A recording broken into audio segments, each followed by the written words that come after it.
So in Trump's case, he has confronted parts of the deep state, like those elements in the FBI and CIA that tried to keep him from getting elected. And he has moved the US away from the quest for unipolar, full spectrum neoconservative dominance and returning to a more kind of crude Monroe Doctrine, Western Hemisphere style of imperialism. So he's not an anti imperialist, but he is attempting to confront what we could have called the deep state. But in other ways, he is simply a part of, he's always been a part of the deep state. He's never advocated for open governance and real democracy that would eliminate the basis for oligarchic, anti-democratic, lawless rule. So he's not taking on the deep state.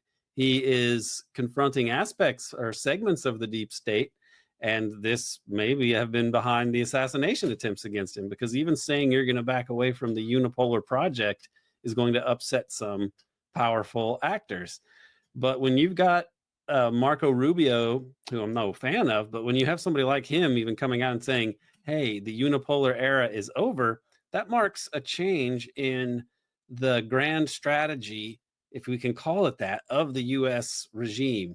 The problem is that Trump doesn't really have any coherent strategy. And with Israel, it's most obvious that his rhetoric about ending, forever wars and so on is incompatible with trying to please people like Miriam Adelson and other Zionists who by now, I think we have to say, have a kind of Nazified ideology just in the act by the definition of the term. I mean, Lebensraum, Untermenschen, master race. There are precise analogs within Zionist ideology. I'm not saying they're capital N Nazis because that doesn't make any sense. They don't like Hitler.